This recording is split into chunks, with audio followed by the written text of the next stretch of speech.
ঘরে বাইরে কোথাও যেন স্বস্তি নেই। দিনরাত মশার কামড়ে অতিষ্ঠ রাজশাহীর নগরবাসী।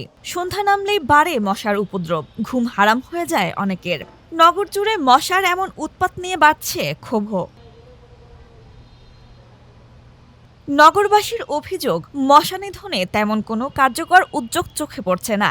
নিয়মিত ফগিং বা ওষুধ ছিটানোর কার্যক্রম না থাকায় দিন দিন বাড়ছে মশার উপদ্রব। রাজশাহীতে বিগত 2 বছর তো কোনো সরকার ছিল না, যে পরিমাণের মশা, বিশেষ করে আমরা তারাবির নামাজ যে সময় পড়ি, তো আমাদের পায়ে এত কয়েল দেওয়ার পরেও আমাদের পায়ে এসে মশা কামড়ায়। বিভিন্ন জায়গায় দোকানে বসলে, চায়ের স্টলে বসলে পায়ে যে পরিমাণে মশা কামড়ায়, এতে অনেকে বিভিন্ন মশার কামড়ে সর্দি, জ্বর, কাশি, বিভিন্ন রোগে ভুগছে। হ্যাঁ, মশা যে হারে বেড়েছে, বড় বড় মশা, রাতে তো থাকা যাচ্ছে না। সন্ধ্যা লাগলেই আমাদের ঘরে মশায় ভর্তি হয়ে যাচ্ছে। মানে কোনো ব্যবস্থা নাই, কিচ্ছু নাই। সরকার আছে বলে মনে হয় না, কোনো প্রতিবার সিটি কর্পোরেশনের কোনো উদ্যোগই নাই। মশার জালে আমরা অতিষ্ঠ হয়ে গেছি একবারে।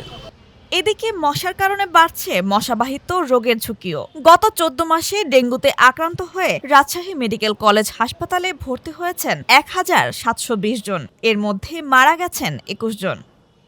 ভয়ঙ্কর রূপে এটাকে ফেস করছি আমরা। কিছুদিন থেকে শীত শেষ হওয়ার পর থেকে মশার উপদ্রবটা প্রচণ্ড বেশি, বিশেষ করে সন্ধ্যায় এই নদীর তীরবর্তী এলাকা, নদীর ধারে এলাকাতে আমরা উঠা বসা করতে পারছি না, এতটাই মশা। এটা সিটি কর্পোরেশনকে দেখা উচিত যে মশার উৎপাদটা কমে নাকি। আগে সব ধুমে দিত, তো ওই ধুমেতে মশা কম লাগতো। সারাদিন তো যেমন তেমন, সন্ধ্যার পর বসা যায় না কয়েল ছাড়া।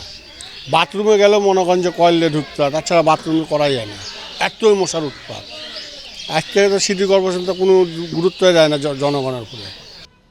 চিকিৎসকদের মতে এখনই সতর্কতা না বাড়ালে ডেঙ্গুর পাশাপাশি অন্যান্য মশাবাহিত রোগেও আক্রান্ত হওয়ার ঝুঁকি বাড়বে। এতে প্রাণহানির আশঙ্কাও রয়েছে।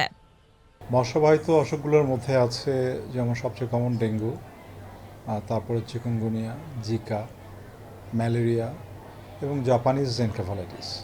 তার মধ্যে আপনারা জানেন যে বাড়ির আশপাশে যে ইডিস মশাগুলো থাকে, তার মাধ্যমে ডেঙ্গু, চিকুনগুনিয়া এবং জিকা ভাইরাস এগুলো ছড়ায়।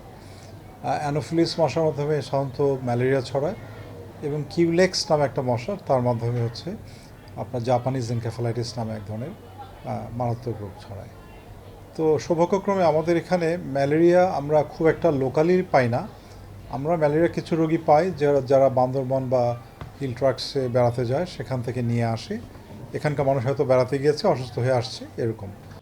তবে সিটি কর্পোরেশনের দাবি, ফগিং মেশিনে উড়ন্ত মশা খুব একটা ধ্বংস হয় না, বরং এতে অনেক উপকারী পতঙ্গ মারা যায়। তাই মশার বংশবিস্তার ঠেকাতে লার্ভা ধ্বংসে জোর দেওয়া হচ্ছে। এজন্য নিয়মিত ড্রেন ও জমে থাকা পানিতে ওষুধ প্রয়োগ করা হচ্ছে বলে জানানো হয়েছে।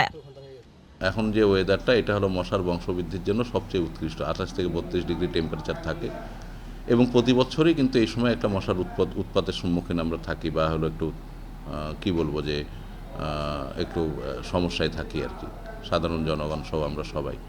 তো এইটা আসলে আমরা হলো আপ্রাণ চেষ্টা করছি যত দ্রুত কন্ট্রোলে নেওয়া যায়। এবং আমাদের মূল যে প্রোগ্রাম, যে আমরা হলো অঙ্কুর বিনাশ কর্মসূচি বলি আর কি, যে ডিম ধ্বংসের কার্যক্রম, এটা প্রতিনিয়ত আছে, এবং এটা আমরা দ্বিগুণ করেছি। যে আগে যেখানে হয়তো 2 জন লোক কাজ করতেন, সেখানে এখন আমরা 4 জন করছি, এবং এটা আমরা আশা করছি জনগণের সহযোগিতায় খুব দ্রুত এটা কন্ট্রোলে আসবে। মশার বংশবিস্তার ঠেকাতে বাড়ির আশপাশে পরিষ্কার রাখা এবং কোথাও যেন পানি জমে না থাকে সেদিকে লক্ষ্য রাখার পরামর্শ দিয়েছেন সংশ্লিষ্টরা।